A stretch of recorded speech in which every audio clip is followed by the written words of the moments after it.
प्रदर्शन हुआ, इतना शांति ढंग से सरकार के समक्ष अपनी बातों को रखा, माननीय राज्यपाल महोदय के समक्ष उच्च स्तरीय मांगों को रखा, लेकिन हम लोगों को मिला क्या?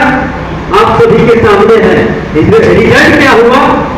पूरा देश जान रहा है, पूरा बिहार जान रहा है कि जीविका कैडरों को क्या प्रतिफल मिला उस प्रदर्शन को करने के उपरांत। यह जो भूख हड़ताल हुआ गरीबाबाग पटना में, उसका क्या प्रतिफल हुआ? इस पर भी हम सभी को पूरे बिहार की जीविका दीदी और जीविका कैडरों को विशेष रूप से सोचने की आवश्यकता है। पहले से भी प्रयास कर रहे हैं और आज भी आप लोग देख सकते हैं।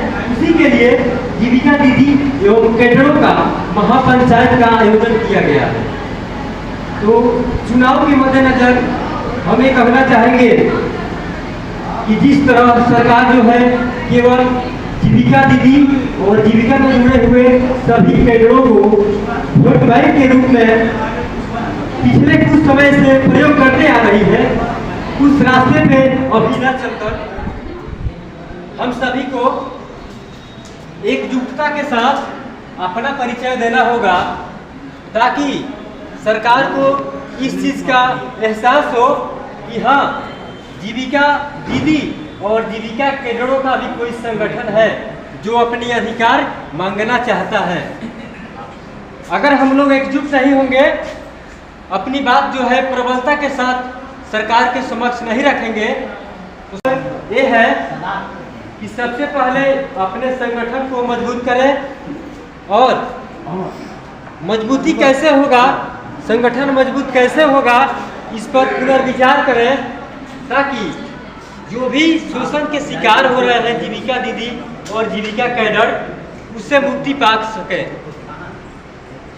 जब भी किसी तिथि की घोषणा करते हैं तो सरकार के इशारे पर कहें या परियोजना के कर्मी के इशारे पर कहें, किसी न किसी तरीका को अपनाकर हम सभी को कमजोर करने का प्रयास किया जाता है, जो कि संवैधानिक तरीके से गलत है। अगर कोई भी स्टाफ किसी भी विभाग का हो, अपने अधिकार के लिए संवैधानिक तरीके से लड़ता है, तो आप उसको शोषित नहीं कर सकते हैं, आप उसको रोक नहीं सकते हैं। ये हम लोग के अधिकारों का हनन हो रहा है।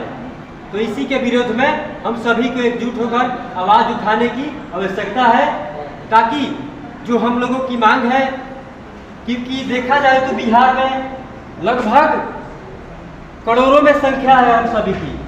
अगर एकजुटता के साथ अपना परिचय देना चाहेंगे तो जीविका में टोटल महिलाओं और पुरुषों को मिलाकर, यानी कि जीविका दीदी और कैडरों को मिलाकर करोड़ों में हम लोगों की संख्या है।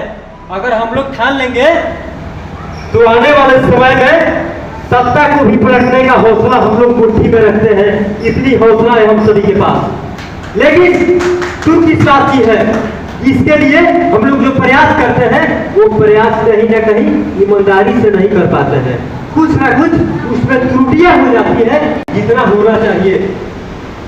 तो सबसे पहला हम लोग का प्रयास होगा, सबसे पहला कदम होगा कि जो संगठन है उसके मजबूती पर बात करें, उसके मजबूती पर काम करें, तब जाकर हमारा संगठन जो है जितनी संख्या है उस आधार पे, उस संख्या के आधार पे, उस वोट बैंक के आधार पे लापरवाही कहें या कुछ अपनी कमी कहें, जो आंतरिक कमी है वो कहें हम लोगों के अंदर है, जिसके कारण इतनी देर हो चुकी है, इतना प्रदर्शन हुआ, इतना शांति ढंग से सरकार के समक्ष अपनी बातों को रखा, माननीय राज्यपाल महोदय के समक्ष उच्च स्तरीय मांगों को रखा, लेकिन हम लोगों को मिला क्या?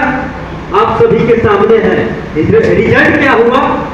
पूरा देश जान रहा है, पूरा बिहार जान रहा है कि जीविका कैडरों को क्या प्रतिफल मिला उस प्रदर्शन को करने के उपरांत। यह जो भूख हड़ताल हुआ गरीबाबाग पटना में, उसका क्या प्रतिफल हुआ?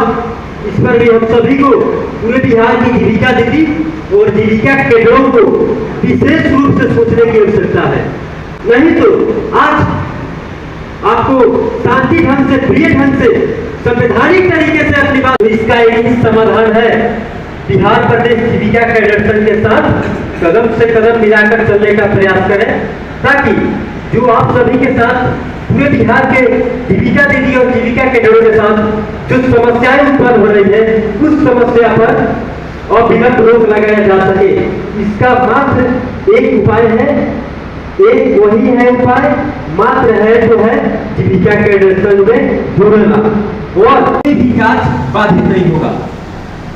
तो जैसा कि आप सभी को पता है कि आगामी लोकसभा चुनाव 2024 का बिगुल फूंका जा रहा है और कुछ चरणों का चुनाव बीत भी चुका है।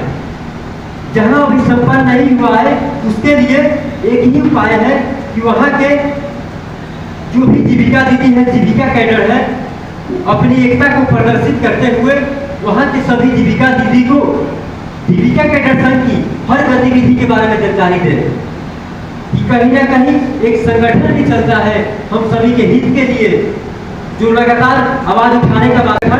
जब उस दीदी का बात उठाया तो सरकार ने उसको नहीं माना। किसी भी विधायक ने, सांसद ने या अन्य जनप्रतिनिधि ने उतना फोकस नहीं किया हम लोगों की मांगों पर जितना होना चाहिए था। तो सबक सिखाने का मात्र अंत पर एक बार हम सभी को लोकतांत्रिक तरीके से अधिकार मिला हुआ है कि वोट के माध्यम से हम सभी चाहे तो सबक सिखा सकते हैं। उनके विरोध में वोट करें, अच्छे किए हैं काम तो सपोर्ट में वोट करें, अगर कोई भी प्रत्याशी पसंद नहीं है तो नोटा का प्रयोग करें, ये हमारा संवैधानिक अधिकार है।